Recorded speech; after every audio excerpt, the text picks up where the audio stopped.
The views and opinions expressed on any program are those of the producers and/or the persons appearing on the program and do not necessarily reflect the views and opinions of FRC Media, Bristol Community College, or the City of Fall River.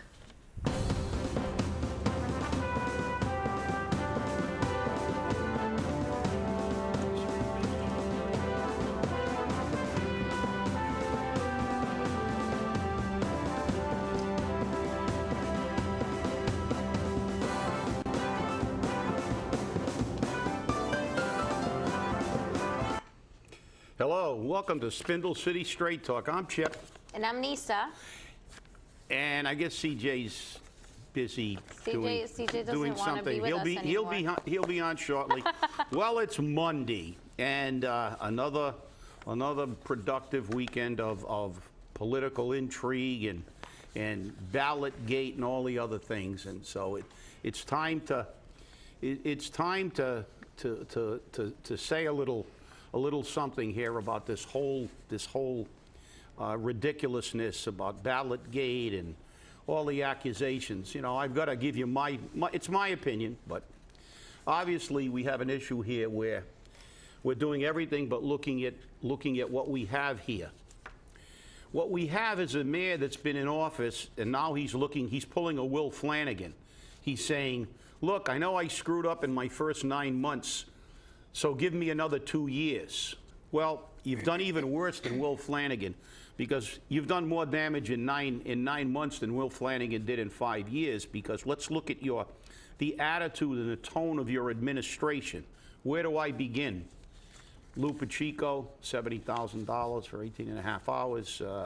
Joe Macy, $92,000.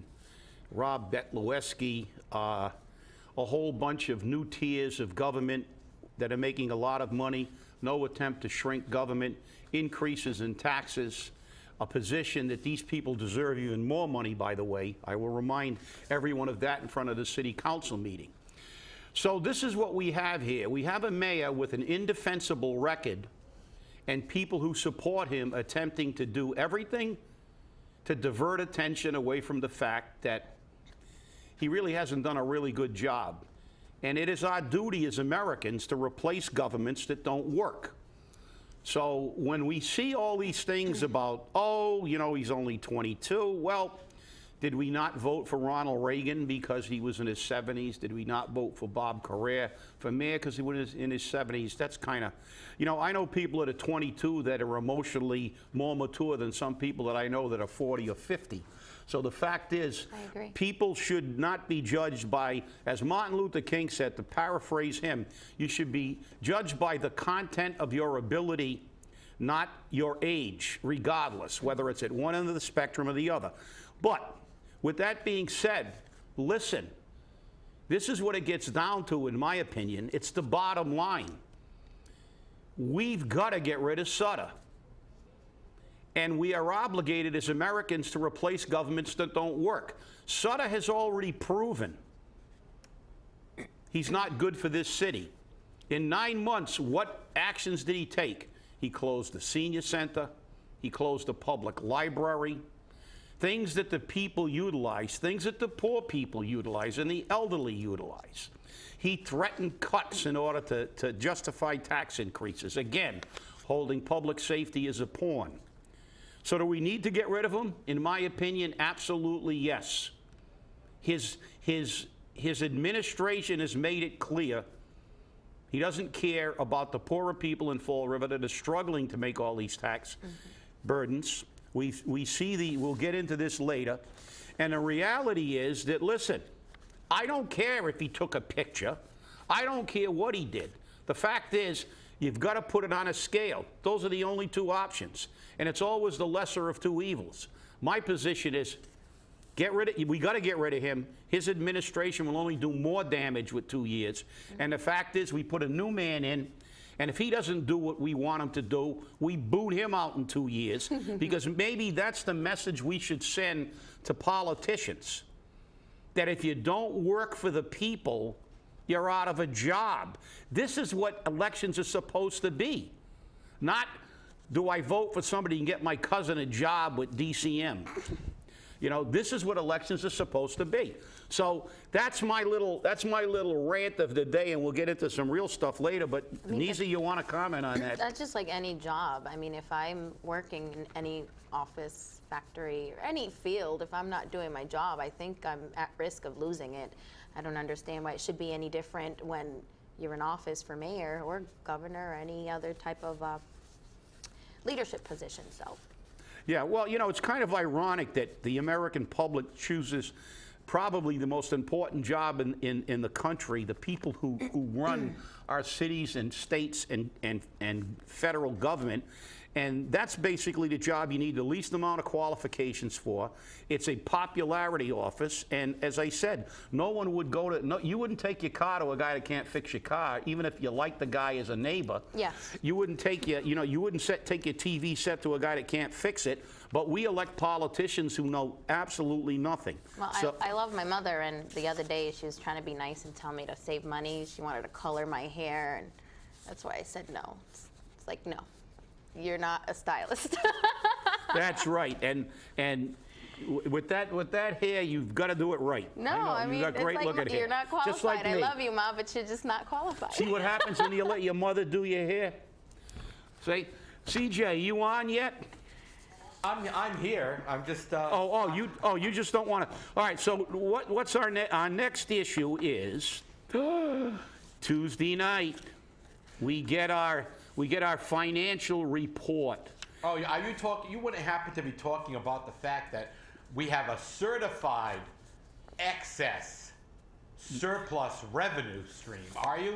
Of $5.9 million. $5.9 million, and weren't we broke? Yeah. Shocking. Weren't we broke? Didn't we need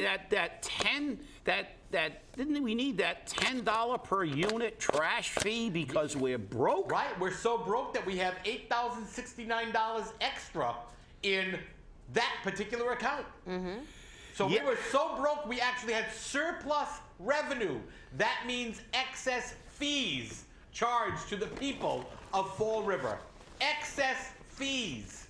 All right? Well, forgive me while I dig into my bag because I don't really. So with the $8,069, does that mean we're gonna pay less in this this sanitation fee? I know you're being facetious, Nisa, because that never happens. You know that. When have you ever seen it? But there's money left. Look, it says right there. I know, but but that money's gone. Why do I still have to pay? Because we have to. It's in our. And you know what the thing is? I'm looking at these numbers. It says 3.9 million from the general fund. Right. And I'm looking at this is the final report, by the way. Yes, it is. So you know I'm not making this up. This is the final report from Group Benefit Strategies on the city health care plan. Now, this is not how much extra they made from the citizens picking up the co-pays, but this is subject to even a little bit more because we have some money coming back from stop loss. $2.6 million under budget. So if we look at the 3.9 in the general fund, we look at more than almost, 2.6 million is far more than half. It's better than half, and that's not counting what they got out of the co-pays. So again, even our surpluses are gouged from the pockets of the working people and the people who work for the city. And I think it's a travesty. I'm at my wits' ends. I don't know. We have to call the feds in because, I mean, this proves, and every city council who approved this budget, when this is presented, should question the budget that was presented to them and why, when they knew. Listen, this revenue in the general, look. We get a monthly report. This is the annual, but we get a monthly report. And the health care fund was running under budget for the last 5 years, basically.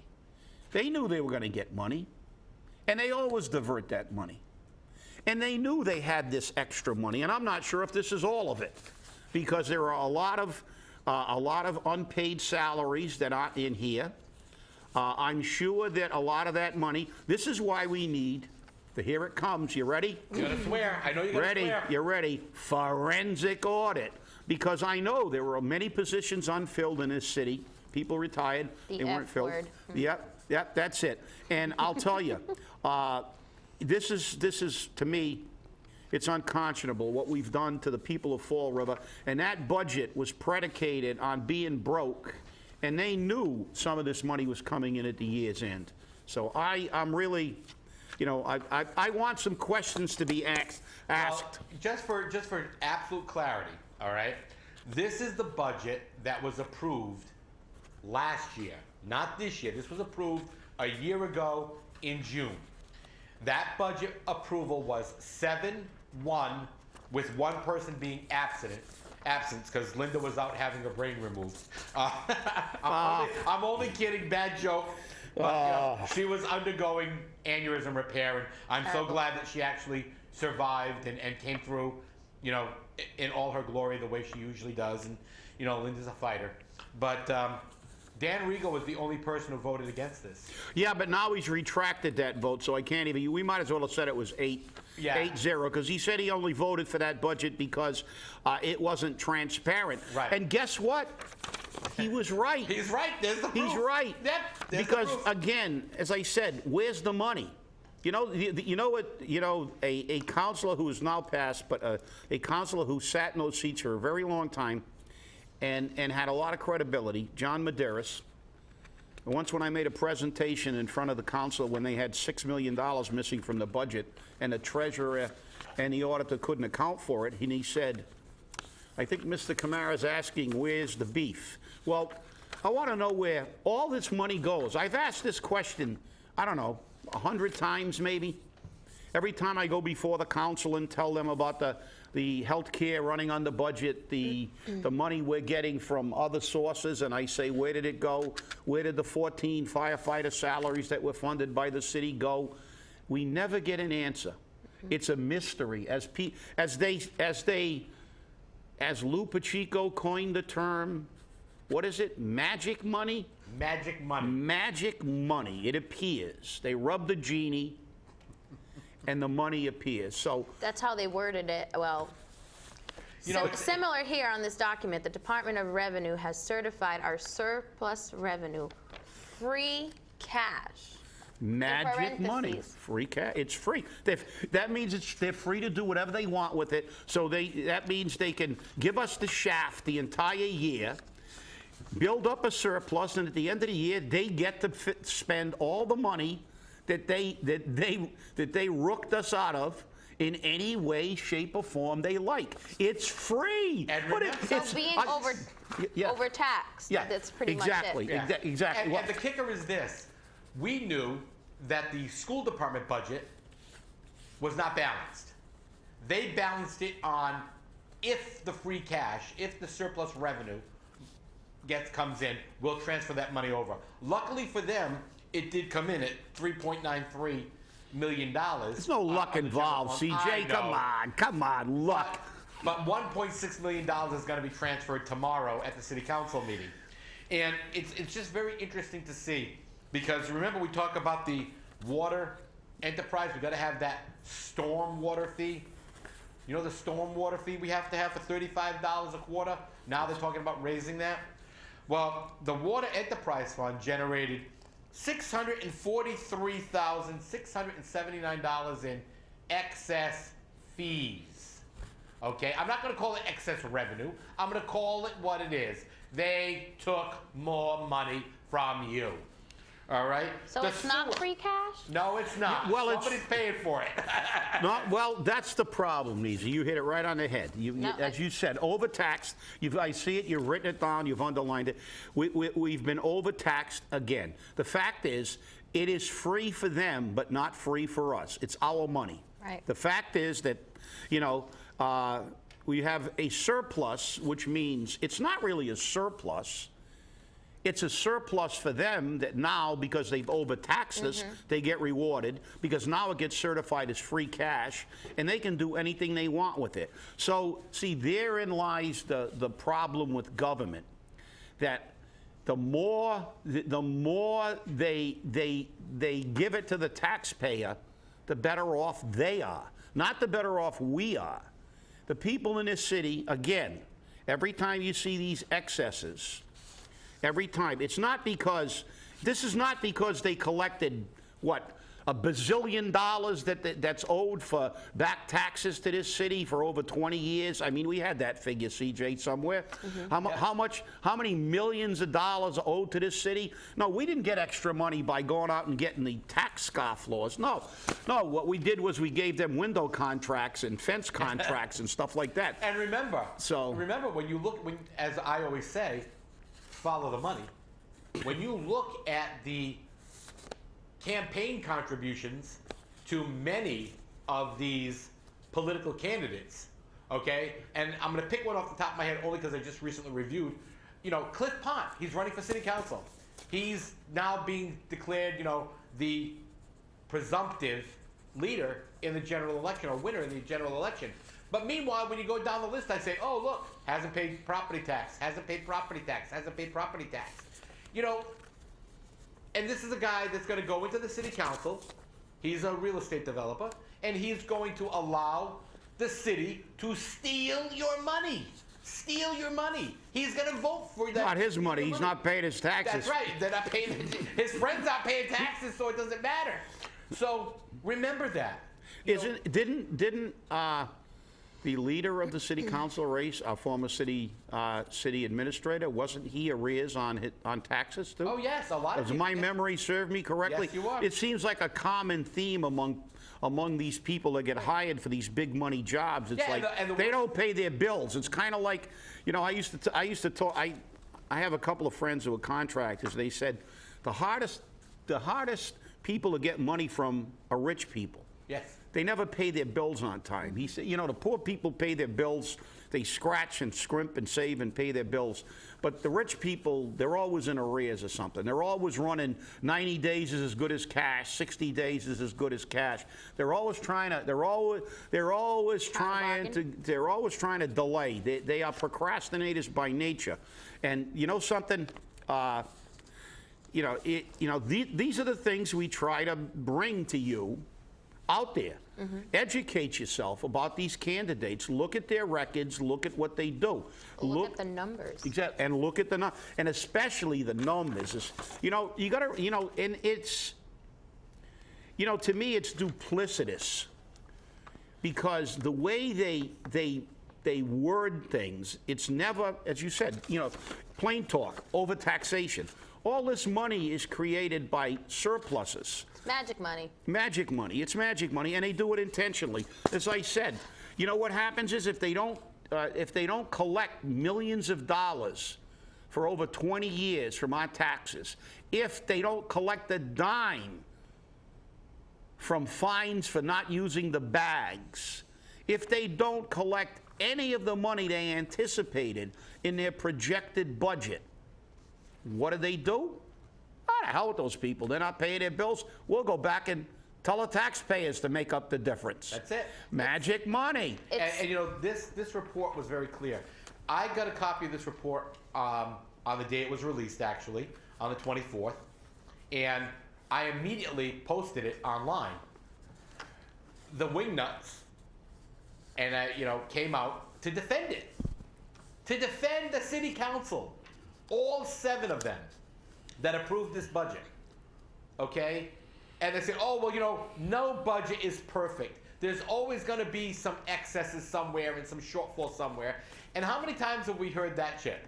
How many times have we heard, oh, well, we have to move money around because, this department has more money and this department needs more money, so we got to move money from one department to another. Well, I thought we actually had an obligation to collect taxes from people. But we've got people that have been on, and look, the guy who did the windows owed what? Almost $1 million in taxes? Yeah, and he still hasn't paid anything. And he still hasn't paid it, that's right.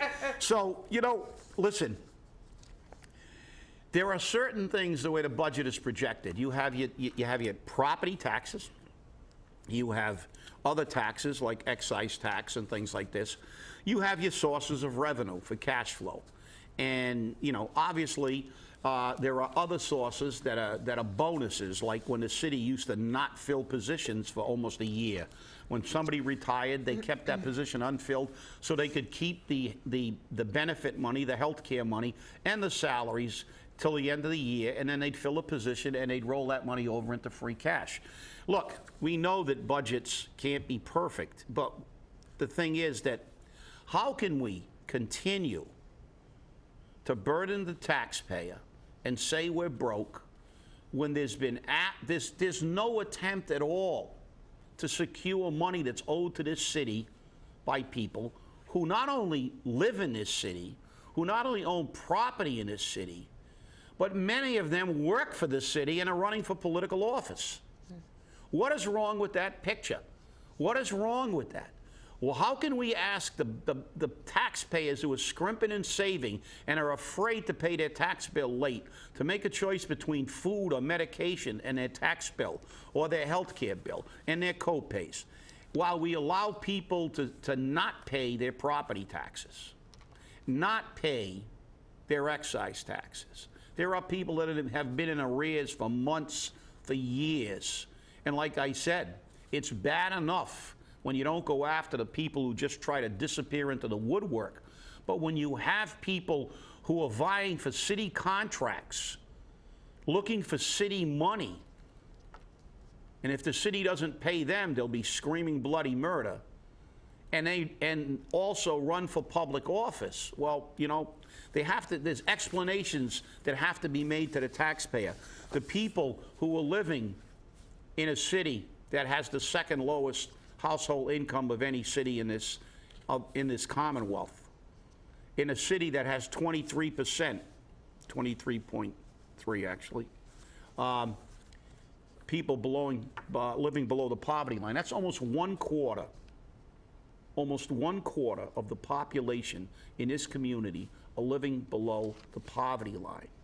And nobody seems to know that, especially this administration, which segues me back to my original thing is, let's look at what's going on here. Let's stop with the ballot gate and this guy is too. Look, let's look at the record of the guy we got in. Has he earned another 2 years? Mm-hmm. Or has the way he's run this city in a short 9 months proved that he's totally out of touch and he's done more destruction in 9 months than Flanagan did in 5 years? Matter of fact, I ran into somebody who supported the recall, and he gave me a great statement. He said, "Listen, I wish I had a crystal ball. If I would have known Sam Sutter was going to be the mayor and he was going to be this kind of mayor, I wouldn't have supported the recall. I would have said, screw it. Let Flanagan stay in for another year and let's boot him out with regular candidates in a regular election." And you know something? You might have a point. You know, Chip, we can never really get exactly what we think we're going to get. And a lot of people, and I've spoken to a few of them, that were staunch supporters of the special election, the recall. And they say a lot of the same thing. You know, sometimes what you get is not what you expect. You know, but the problem is that I firmly believe, and I will firmly state over and over again, that Fall River has been, and always will be their own worst enemy, because they can't get out of their own way. Well, that's a good point you're making there, because, I mean, with the numbers and how obvious it is that this mayor is abusing the system, why aren't more people doing their research? You know, why aren't more people angry about the fact that this is our money? This is our money, and the people of Fall River, I don't understand why they're not doing their research. They think this is just, you know, we're just over here talking to talk, but that's the thing. Just educate yourselves and just realize that they're working for us. You're right, and you know, but unfortunately, public apathy is something. But you know, I've got to give Fall River a little bit of credit here. You know, we were the first city in the history of the state to have a recall, a successful recall, and a recall. It seems as though, based on the primary election, people are looking to change, and that's where I say, listen, we can complain about the job they're doing, but you know, as a great document once said, when in the course of human events, it becomes necessary. And then it goes on to tell you that it's our duty. It's our duty to change a government that's not working. It didn't say it's Virginia's, it's the state of Virginia's job to straighten out Fall River, Massachusetts. It says that the people who live in this country have an obligation to change any government that is not working for the people. It mandates it. It requires it. And people love to point to the Constitution, and they love to talk about the Declaration of Independence. But they should take time to read it and digest it and see what it actually says. It says that we created a nation that is supposed to be of the people, by the people, and for the people. And it's only that nation if the people participate in government. Right. You can't have a government of the people when they're sitting home drinking a wine cooler instead of going to the polls. Keeping up with the Kardashians. You can't, watching Keeping Up with the Kardashians or what's his name, Caitlyn picking a dress. Oh my and goodness. the guy I ran into, but he did vote, that was walking around BCC track, and I said, he started talking politics. I said, did you vote today? He went, oh, I was out of town. I said, well, the polls are still open. Why didn't the first place you should have stopped on the way in? This is what we've got to do, people. And you know something? It's up to us, and we've got a beginning. We began this. Let's make Fall River, rather than the place to poke fun at in the Commonwealth and throughout this country. Let's make it a place where people say, wow, those people, they had a recall election. Now they got rid of a mayor after 9 months. They've changed the council. They've done things. Let's do this.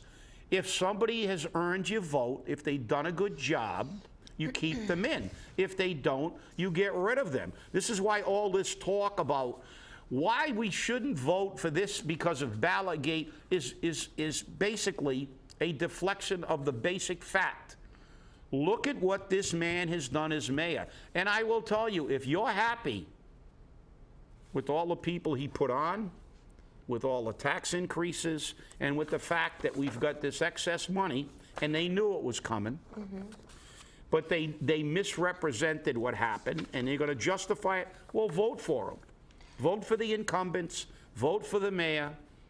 If you think you're better off now than you were 9 months ago, if you went to that senior citizen downtown, he reopened it under pressure because he knows he's so unpopular now. But the fact is, listen, when all is said and done, it doesn't matter who's sitting in those seats.